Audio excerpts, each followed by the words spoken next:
Hey, welcome to Germ Tesla. Today I want to talk a little bit about Sentry Mode. I know there's a lot of people getting new Model Ys and Model 3s delivered, and there are some things that I was expecting when I got the car with respect to Sentry Mode that I found a little frustrating when I first got the car. Long story short, after I had it for a while and realized some things about the application or the mode, I realized that it wasn't that big of a deal. So first of all, Sentry Mode, it's basically Tesla Model 3 or Tesla's way of creating a security system that utilizes the car's cameras, right? So the car has a built-in security system. If anyone gets too close to the car with proximity or pushes on the car, if it receives a hard knock, it can actually set the alarm off with honking on the horn, notifying you through your app that you have a security alert. Also, if anyone gets in close proximity of the car will actually set the cameras and record the previous 10 minutes. So it's a neat little thing to utilize. One of the coolest things about Sentry Mode to me is the fact that the car, when it was originally released, did not come standard with Sentry Mode. It wasn't a thing. There was a security system. I believe there was a security. Actually, I'm not sure that there was a security system. But there was cameras on the car, right? And people were vandalizing the cars, and so they, through a free software update, made it possible so that the cars would actually record the previous 10 minutes if somebody got close or knocked on the car or broke into the car. So you'd get footage from 4 of the cameras. So that's one neat thing that Tesla has that no one else has, clearly.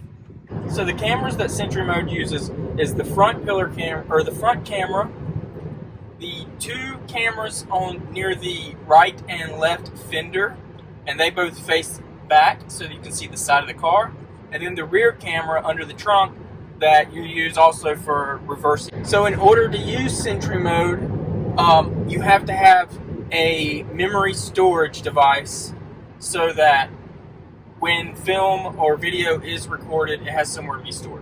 Using the USBs that are in the center console up towards the front underneath the screen, you can install, or you can plug in either a USB, a solid state drive, and there have been some aftermarket USBs that you could use. You could also use a USB micro SD card if you wanted to. It is recommended to use a fairly large device. For example, I have a 500 gigabyte solid state drive. In the past 6 months, I have pretty much filled it up. I had roughly 100 gigabytes left. If you have just a 16 gigabyte, you're going to get filled up pretty quickly because it's not only using Sentry Mode, it's using TeslaCam, which is running all the time. You do have to format your USB or your hard drive. It does have to be formatted into the FAT32, and I will put a link to a video in the description, put a link below, so that you can see how to properly format your USB or hard drive, whether you're using a PC or if you're using a Mac. You also have to name USB a folder. You have to create a folder in there called TeslaCam. The TeslaCam has to be also an uppercase T, all one word, and an uppercase C for the cam, and it's all one word. And so I'll put that in the description as well. Once you have it all formatted and everything, you plug it into the USB, and you turn on by clicking at the dash cam to turn the dash cam on. And Sentry Mode is set up in your options, either on your phone or in the settings on the thing, and I'll show you how to do that right now. But it just goes in kind of like that. Actually, you turn it that way, it works a little better. And that's the Jada magnet. Okay, so plugged in, right? So this is what it would look like right after you plug it in. So right after you get done plugging it in, it looks like this.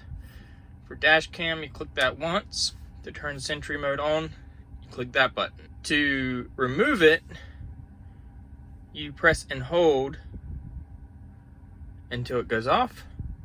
Press and hold, and you saw a little thing that turned that off. And Sentry Mode. And so here with Sentry Mode, you can exclude home, you can exclude work, or you can exclude favorites. So you can set different things up for favorites.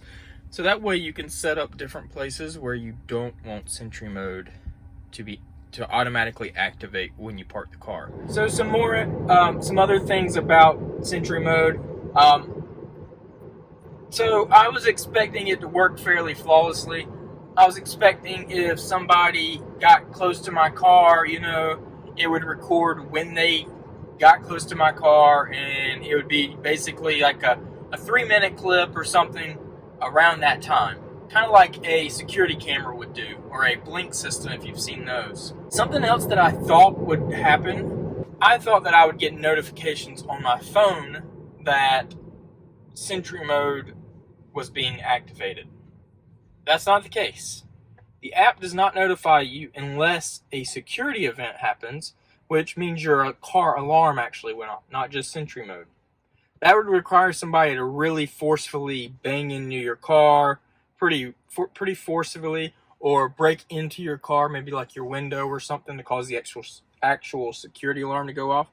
Then your phone would notify you if you have that option set on your app. So, with that being said, I originally had Sentry Mode set for when I went to work, in the parking lot, and what it does is it actually blinks the headlights at you, and it displays on the screen that Sentry Mode is active. And what it seems to do is it seems to record the event and 10 minutes prior to the last motion, right? So it gets like some amount of buffer in there when the motion happened, but I'm not real clear. That's how unclear it is. Pretty much always 10 minutes worth of footage. And it puts it into a folder, a separate folder. And it puts this in Sentry Clips folder. So every time this happens, you get a new folder. They're labeled by date and time. The time seems to be in Pacific Daylight Time instead of Eastern, so it took me a little while to get that figured out. It goes off quite often if you park near a road, or for example, when I parked at my work. There was also an instance where a coworker was standing next to my car just talking to the guy who was parked next to my car, and it blinked at him, and it kind of made him nervous. I wouldn't recommend using it if you feel safe where you're parked. I think it can make people feel a little uneasy about it, you know, because it's kind of like, it just seems snooty in a way, the fact that it blinks at people. I do use it when I park in my driveway at home. I do use it if I park on the side of a road if I'm going somewhere in case somebody was to hit me, because it would record that. I do park in parking lots in case somebody banged my door. But what you will start to learn to do is, when you first get it, what you're going to do is every single time you have a event happen, you're going to be like, oh, I want to go check the footage. Well, the folder system doesn't work very well. You'll find that it records tons and tons. There's 3 different folders inside the folder things. There's recent clips, which seems to record the entire hour previous to when you disconnect the drive. Then there is saved clips. What saved clips is whatever you hit on your dash cam or when you honk, it saves a clip. And what that's saving is 10 minutes of footage from when you did that. Then there's Sentry Clips, which that is all where the Sentry Mode motion detection clips go, and it's 10 minutes, and there's separate folders. That's where you'll get a ton of footage. You'll fill your memory device really quickly if you don't have a large one. So it's not easy going through that by any means. So what you're going to find out really early on is you're not going to worry about every time your car says that there was a Sentry event. What you're going to start to do, and what I would recommend doing, is when you do have a Sentry event, don't play it off.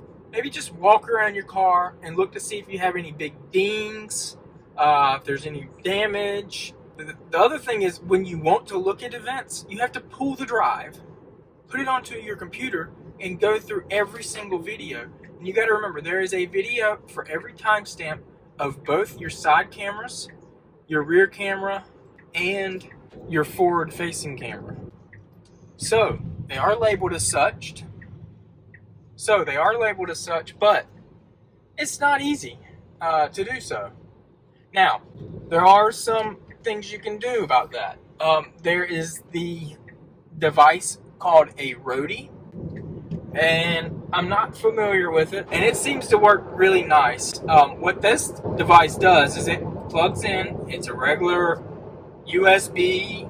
They also created an app that connects via, I believe it's Bluetooth, and you can open up the app and you can actually pull the footage from your drive, the roadie, on your app, and it will show all 4 cameras simultaneously. So yeah, I would recommend, if you have the money, maybe getting one of those. But I do think Tesla will update this to where it will work in the Tesla app. It's just a matter of time, but I could be wrong. Maybe they don't have a fast enough connection to the hard drive through the USB.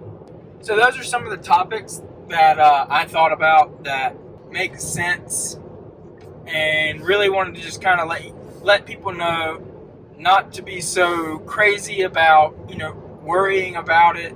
Don't be so worried about every time you have a Sentry event. Get prepared for the folder structure and viewing videos to be difficult. Some things to think about would be using a USB device or a solid-state drive hard drive or the roadie, something like that. I think pure Tesla offers USBs already formatted and with the folder set up for you. So for all you new Tesla owners out there, or soon to be new Tesla owners, that's my advice for Sentry Mode. And if you have any more questions or something I didn't cover, feel free to leave a comment below and I'll get back my answer that I know. If not, I will try to find an answer for you. And if you liked the video and you found it helpful, please leave a like. It helps out a lot. Think about subscribing. It's free. And click the notification button. It will let you know every time I post a new video, which is usually weekly. And thanks again, and we'll see you for the next one.